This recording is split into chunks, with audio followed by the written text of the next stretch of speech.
I'd end the scene there and I'd start with, whose bananas are we eating? If you can Yeah, do that that's scene, right. Yeah. start there and finish there, and Alright, that's a great. really good, because that Great. shows the journey. Yeah. So, from your point of view, what's missing from your performance of the scene? I think that, you know, it's one of those things where their history is complicated.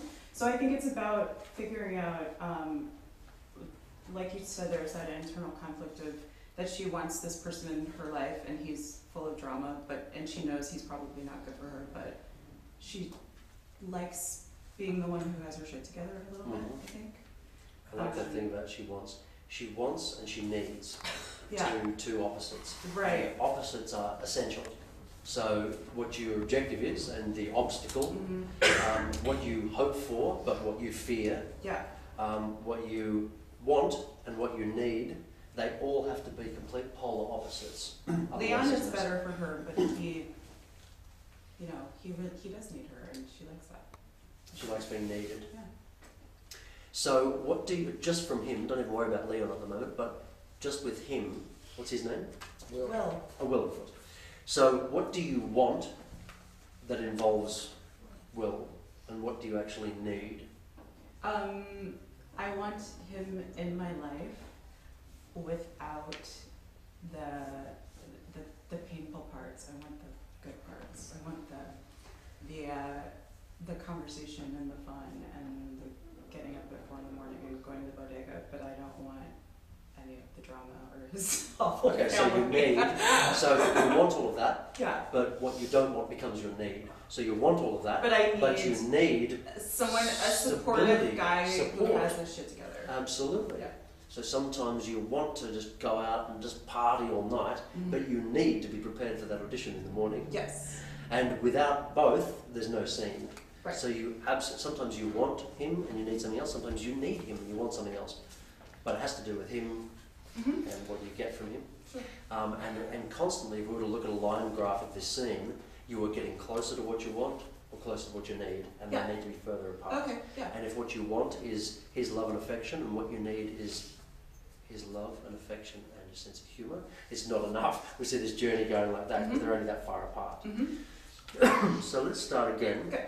And really raise, like in terms of raising the stakes, I don't think you can raise the stakes unless you know what you want versus what you need. Yeah. What your hope is in the scene versus what your fear is in the scene.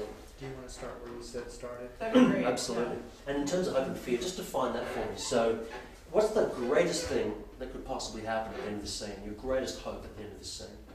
Greatest hope is that he'll say, I'm really happy for you, and I want you in my life and we can be friends. So I can give you everything that you need from me, and he can give you everything else. So the greatest hope is that you get the best of both worlds, and both guys just give you everything that you need. That's the greatest possible conclusion to this scene. What's your greatest fear at the end of this scene? That he's going to turn ugly, that he's going to try to hurt me. And what's going to happen as a result? That I have to reject him completely. He can't be in my life. And what about That I lose him. Leon? And that he tells the truth about this guy. This guy he does not challenge me. So you end up with nobody. So I end up with nobody. That's right. I end up with a boring So you can boyfriend. see it's not enough. Son. Yeah, that's right. So it's not enough to just lose him as a friend. Losing him as a friend has to also make him into a psycho who's going to tell this guy that you're having sex with everyone else on the planet. Which means if you don't appease him, you're going to lose that guy as well, your happiness, maybe your health and safety. But the flip side to that, the reason why you're in this, is that the opposite has to be, the equal opposite has to be possible. Because oftentimes when people say raise the stakes, everyone just gets more depressed and more angry. It's like, hang on, no, the stakes. If I said you could win $1 million at the end of this class, you'd be like, oh, sweet. But that's not raising the stakes because you didn't pay anything for the class. If I said it's going to cost you $1 million to win $1 million, you'd be like, well, that's kind of stupid. And that's so risky because I would put in $1 million and maybe win $1 million back.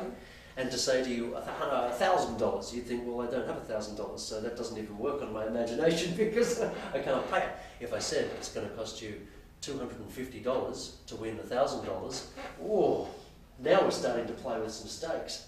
We're starting to play with, that's enough of an investment to feel it, and it's enough of a reward to really want it.